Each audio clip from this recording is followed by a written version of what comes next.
what folk need to understand is that for black females here in New York, this is bad.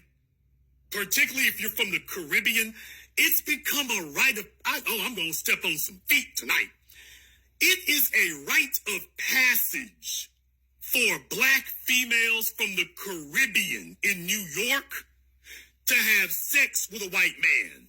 And deal with. I got to go ahead and get that off the chest. Yeah, by the way, let me go ahead and add it out for you right quick. It's a rite of passage for Haitian females, Puerto Rican females, Cuban females, Dominican females. It's a rite of passage for them to do that. In New York, if she's a chick from the Caribbean, 9 times out of 10, she has had a zaddy. It's a rite of passage, man. It's the thing to do. I'm not talking about some well-to-do fella. I'm talking about the fella cleans out the garbage cans at Penn Station. I'm talking about the white dude on the garbage truck. I'm talking about the white Uber driver. I'm not talking about the white guys down on Wall Street. I'm just talking about your regular, run-of-the-mill, average, working class, lower class white dude. It's a rite of passage. You got your schools up there, Columbia. You got your schools, you got your hospitals. If she's a Caribbean chick, if she is a nurse from Caribbean background, just understand the white doctors at the hospital don't grip them butt cheeks. Just understand that and accept that. Just accept it. Recognize it, understand it, accept it. They done got that.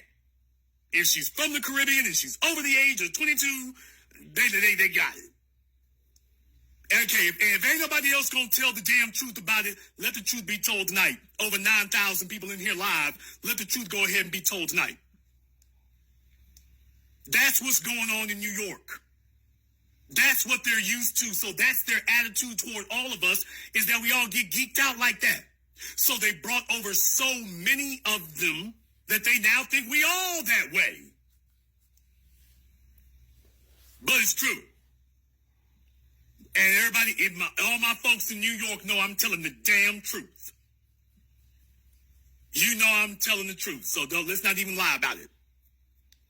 Belly up to the bar and let's just accept it for what it is. And stop pretending that it's something that ain't. Because then you can start getting healthy. See, when you start accepting that among your culture, that is a rite of passage. When you start accepting that truth, now you can start getting better. You can start cleaning yourself up and start dusting yourself off and start getting with the real when you start admitting, Jason, yeah, you're telling the truth. That's a rite of passage for us. We consider that to be a status symbol. If I get to be a notch on Zaddy's belt, that's a status symbol. I'm improving the race. Lie. Fat Joe came for the right one this time. Came for the right one here. I ain't gonna roast you. I'm just gonna do a history lesson. I'm just gonna do a civics lesson. Little social studies. That's all. Don't tell me about the neighborhoods up there in New York. They're balkanized as hell. They always have been. You mess your ass and go over there in the Bronx where the Dominicans are. You go Long Island, you go anywhere. You're gonna find out quick. They let you know when you don't get welcome with open arms. It don't work that way. It does not work that way. And he'd have you believe that's the case. Puerto Ricans can come around anywhere we at. The white ones can come around anywhere we at. But then again, folk always been able to do that. That's not new. What's new is trying to pass off that ain't what it is. You know why they don't like that? Because we messing up the money. We're closing down the trading zone. We're not going to be just a free trading zone anymore. That's kind of scary. Especially when we're saying, by the way, and hand us the key. You don't get to walk around with that hall pass for our culture anymore. Hand that hall pass back over. We got to get that hall pass back from you. Want to talk to some of my black folk here? We're going to have a little conversation about what it means and why we doing this. We're going to have a little conversation about this tether situation. Let me go ahead and clean this up for you here, too. I've done it several times, but since I got so many of you here tonight, let me explain to you what Fat Joe is upset about and a whole bunch of other folks are upset about and why they shouldn't be, because this is actually good for everybody here. But there's an issue.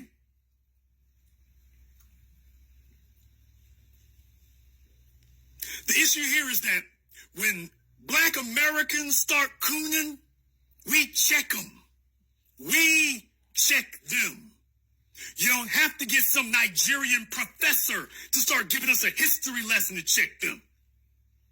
You got a Larry Elder or a Jimbo Jangles, we do the check-in. The Skip Gates, we do the check-in.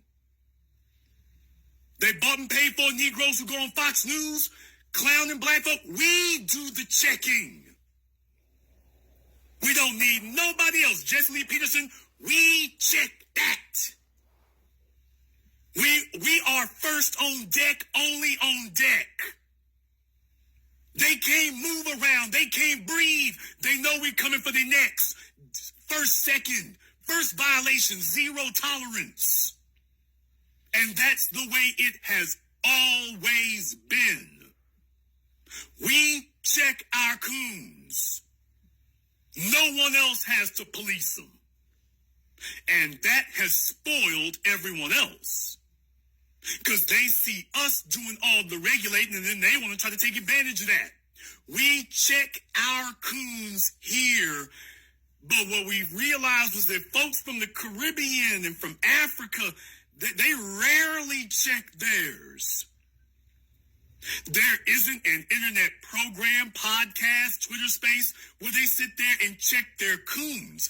Now, there is a whole lot of inter-ethnic fighting and backstabbing of each other.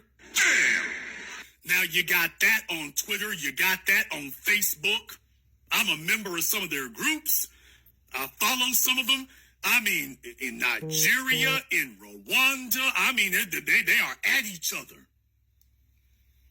They at each other, but not, here's the crazy part, y'all, but not because of the white colonizers.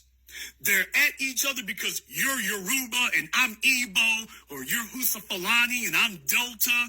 They're at each other for that, but they're not at each other because you kiss the Europeans' asses and sell us out to them. Now, that's what they're not at each other over.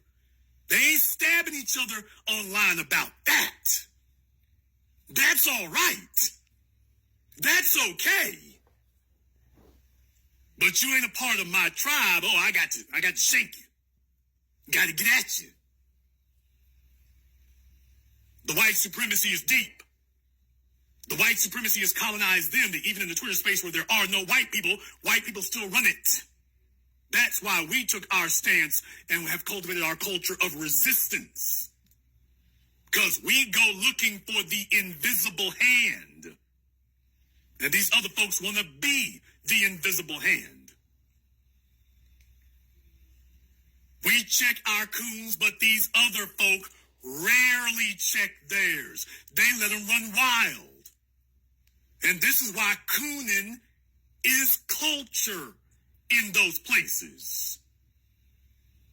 Cooning is culture on the continent. Gotta call it for what it is. There is no anti-cooning movement in Africa nor the Caribbean. There's no anti-cooning movement. They fighting to see who can get lightest and brightest. There is no anti-coon culture, no anti-coon representative, with possibly the sole exception of Julius Malema, peace be upon him. But other than that, ain't nobody really standing 10 toes down. Call it like it is. And Julius is one man. I'm looking for the movement. Where's the anti-cooning movement? There's no one in Nigeria going after the people who call us Akatas. Don't even